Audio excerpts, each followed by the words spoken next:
ಪ್ರಾರಂಭಿಸಲು ಗಾಲಿ ಜನಾರ್ದನ ರೆಡ್ಡಿ ಶಾಸಕರಿಗೆ ಮ್ಯಾಗಳ ಮನಿ ಒತ್ತಾಯ. ಗಂಗಾವತಿ ನಗರದ ತಾಲೂಕು ಕ್ರೀಡಾಂಗಣದಲ್ಲಿ ಸರ್ವಾಂಗೀಣ ಅಭಿವೃದ್ಧಿ ಹೋರಾಟ ಸಮಿತಿಯ ಪದಾಧಿಕಾರಿಗಳು ಗಂಗಾವತಿ ಶಾಸಕರಿಗೆ ಮನವಿ ಸಲ್ಲಿಸಿದರು.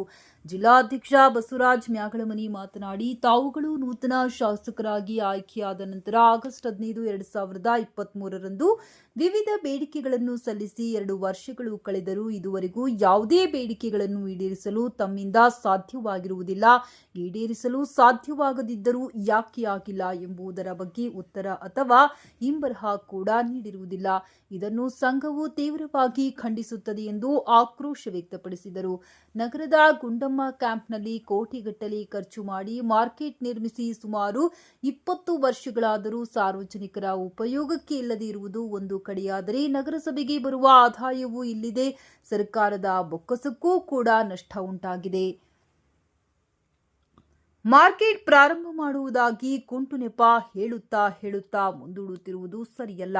ಕೂಡಲೇ ವಿದ್ಯುತ್, ಕುಡಿಯುವ ನೀರು, ರಸ್ತೆ ಮತ್ತಿತರ ಮೂಲ ಸೌಕರ್ಯಗಳನ್ನು ಕಲ್ಪಿಸಿ ವ್ಯಾಪಾರಸ್ಥರಿಗೆ ಕಡಿಮೆ ದರದಲ್ಲಿ ಬಾಡಿಗೆ ನೀಡಿ ಬಡ ವ್ಯಾಪಾರಸ್ಥರಿಗೆ ಅನುಕೂಲ ಮಾಡಿ ಪ್ರಾರಂಭಿಸಬೇಕು. ಗಂಗಾವತಿ ನಗರದಲ್ಲಿ ಸುಮಾರು 11 ಸರ್ಕಾರಿ ಇಲಾಖೆಯ ಕಚೇರಿಗಳು ಬಾಡಿಗೆ ಕಟ್ಟಡದಲ್ಲಿ ನಡೆಯುತ್ತಿದ್ದು,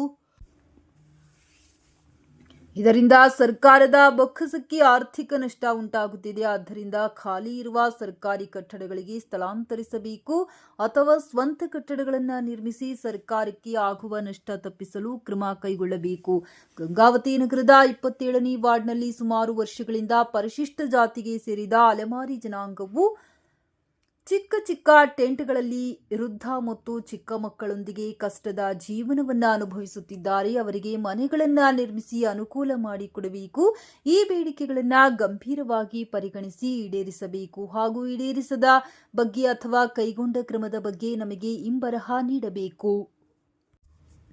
ಇಲ್ಲದಿದ್ದರೆ ಸೆಪ್ಟೆಂಬರ್ 17ರಂದು ಆಚರಿಸುವ ಕಲ್ಯಾಣ ಕರ್ನಾಟಕ ರಾಜ್ಯೋತ್ಸವ ದಿನದಂದು ಕಪ್ಪು ಪಟ್ಟಿ ಧರಿಸಿ ಪ್ರತಿಭಟಿಸಲಾಗುವುದು. ಇದಕ್ಕೆ ಅವಕಾಶ ಮಾಡಿಕೊಡದೆ ಈಡೇರಿಸಬೇಕೆಂದು ಒತ್ತಾಯಿಸಿದರು. ಈ ಸಂದರ್ಭದಲ್ಲಿ ಚಂದ್ರು, ನಿಸರ್ಗ, ಚುಡಿಯಪ್ಪ ಹಂಚಿನಾಳ, ರಾಘವೇಂದ್ರ ಕಡೆಬಾಗಿಲು, ಸುರೇಶ್ ತೋಟದ್, ದುರ್ಗೇಶ್ ಹೊಸಹಳ್ಳಿ, ರಾಮಣ್ಣ ರುದ್ರಾಕ್ಷಿ, ಬಸವರಾಜ್ ನಾಯಕ, ಮಂಜುನಾಥ್ ಚನ್ನದಾಸರ, ರಮೇಶ್ ಚಿಕ್ಕಜಂತಕಲ್, ಹನುಮಂತಪ್ಪ ಮತ್ತಿತರರು ಉಪಸ್ಥಿತರಿದ್ದರು.